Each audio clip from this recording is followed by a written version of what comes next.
Je pense qu'on a tous des rêves d'aller loin. Moi, c'est vrai que je rêve de me retrouver sur le circuit un jour, de pouvoir jouer comme les plus grands joueurs. Mais j'essaye aussi de me concentrer sur ce qui se passe en ce moment et d'essayer de me donner à fond à l'entraînement.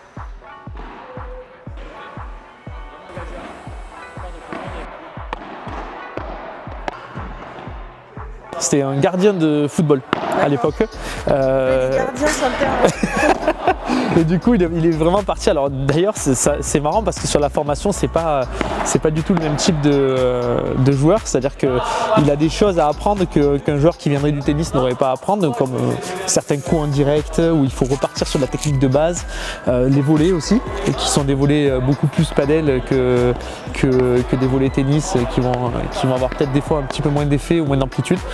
Et donc là, c'est hyper intéressant de former un joueur comme ça. Et lui, en fait, il a vraiment cette notion de ralentir le rythme, d'accélérer le jeu quand il a envie.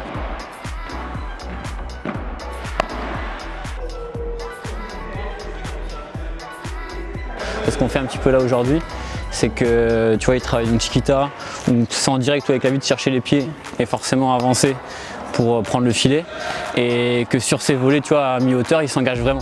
Et des fois, il y arrivait tranquille, il posait si tu veux, mais là, on travaille vraiment l'engagement là-dessus. Après, on a travaillé un peu les variations sur volet bas, s'il pouvait le voler lob ou voler dans les pieds, mais vraiment que quand il arrive sur ces balles-là, il s'engage à 100%.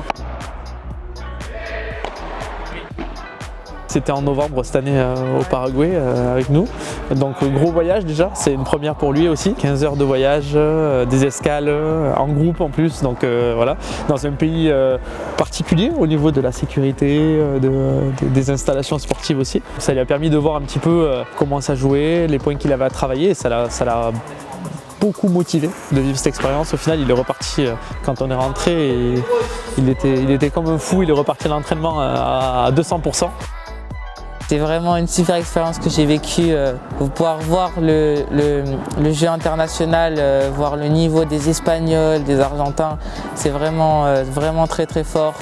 Donc on voit le boulot qui me reste à travailler, donc c'est vraiment top.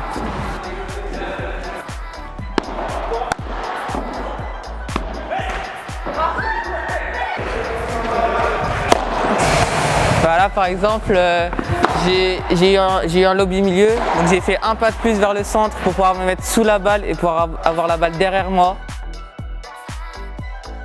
Il y a un joueur, oui, qui le fait très bien, c'est Stupa, qui est un joueur vraiment qui maîtrise beaucoup ce coup, il fait quasi que ça, même pas il tend les bras, il se met direct, il se place direct et il fait son kick.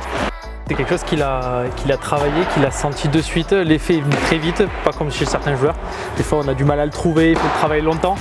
Lui, c'est quelque chose qu'il a trouvé en 2 minutes et après qu'il a perfectionné avec le temps. J'aimerais faire une dédicace à ma grand-mère et mon père. Mon père qui m'a fait découvrir ce sport et qui m'aide beaucoup, qui m'emmène tous les jours à l'entraînement. Et aussi ma grand-mère qui me soutient beaucoup, qui était là aussi encore aujourd'hui et qui m'emmène aussi à l'entraînement quand mon père ne peut pas. Et donc c'est grâce à eux que je peux m'entraîner aussi et que mon père a fait beaucoup de sacrifices aussi pour que je puisse m'entraîner. Donc j'aimerais les remercier.